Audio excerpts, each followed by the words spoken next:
6 પ્રકરણ 2 બરોબર કે સજીવ સૃષ્ટિમાં વિવિધતા, એમાં આપણે વનસ્પતિના અભ્યાસ વિશે કરવાના છીએ. તો તમને મેં વાત કરી હતી એમ કે પર્ણ, તો આ તમારી સામે આ પર્ણ છે. પર્ણમાં જે આ સીધી લીટી દેખાય છે, આ સીધી લીટીને શીરા કહેવાય. શું કહેવાય? શીરા. અને આ છે જે મુખ્ય શીરા છે, અને એમાંથી તમે જોઈ શકો છો કે બીજી પણ નાની નાની શીરાઓ, એટલે લીટી તમે જેને કહો છો એ નાની નાની શીરા નીકળે છે. મુખ્ય શીરા વચ્ચોવચ્ચ છે, એમાંથી બીજી શીરા નીકળે છે. તો આ રીતના જે ગોઠવણી હોય જાળીદાર, તો આને જાળીદાર શીરા વિન્યાસ અથવા તો ઝાલાકાર શીરા વિન્યાસ કહેવાય. શું કહેવાય? અથવા તો જાળીદાર શીરા વિન્યાસ. આ મારી પાસે શેનું પર્ણ છે? આ પીપળાનું છે. હવે તમારી પાસે હોય એટલે તમે જોવો આમાં, એટલે તમને ખબર પડશે. ચાલો,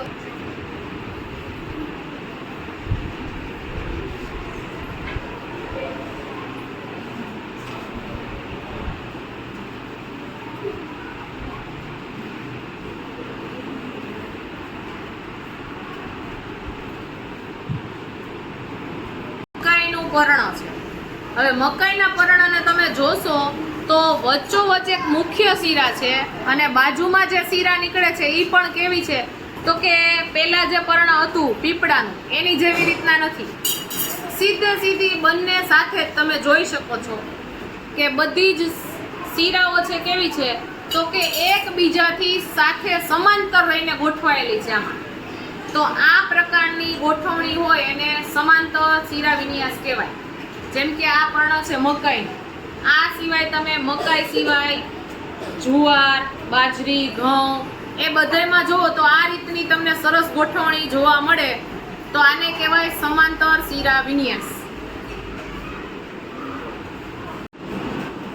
જેમ કે આ પર્ણ છે, આ હવાઈ બટેટા જે કહેવાય, આપણે જમીનમાં બટેટા થાય ને બદલે હવામાં જે થતું હોય એનું પર્ણ છે.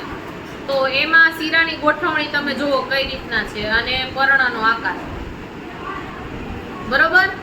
તો આપણે અલગ અલગ પર્ણ છે એ કેવા છે એનું નિરીક્ષણ કરવાનું છે, એમાં શીરા વિન્યાસ કેવો છે એ જોવાનું છે.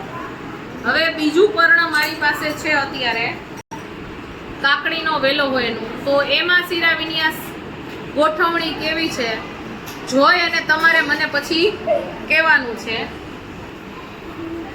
તુલસીનું પર્ણ બરોબર. એના પછી મારી પાસે છે આ શેનું પર્ણ છે?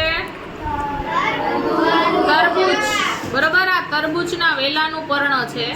હવે આમાં એક વસ્તુ તમને વધારે દેખાય માટે કહી દઉં, તમે આની સપાટી અડશો તો તમને કાંટા જેવું ખૂંચતું હોય એવું લાગશે, તો ઈ જે છે એને રોમ કહેવાય. શું કહેવાય? તમે નજીક લઈ આવો તો તમને અહીંયા દેખાશે રોમ. દેખાય છે રોમ? સાઈડમાં ખૂબ જ નાના નાના હોય, અડવાથી વધારે અનુભવ થાય છે.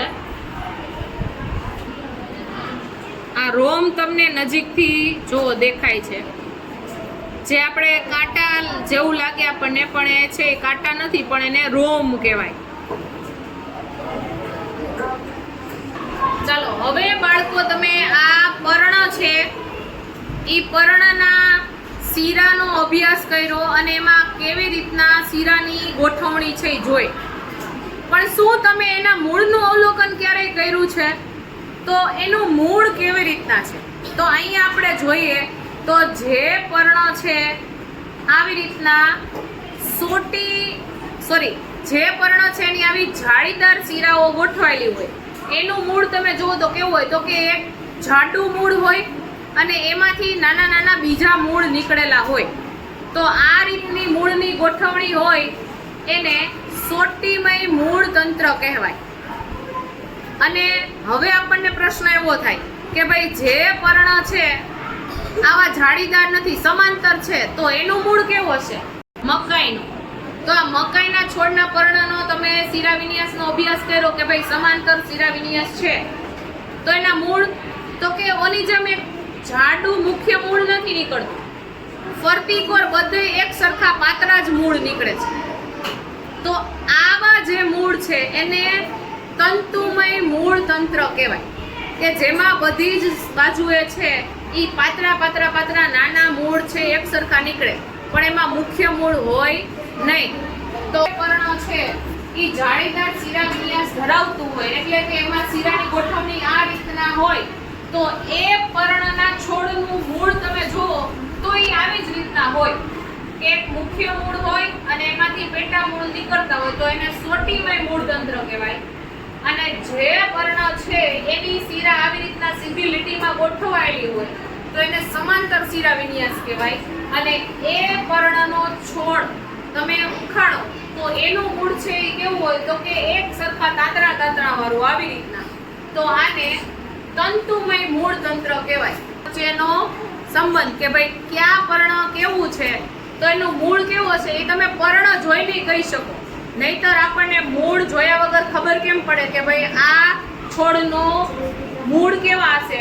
પણ હવે તમે કહી શકશો માત્ર પર્ણને જોઈને કે ભાઈ આ છોડ છે એનું મૂળ કેવું હશે.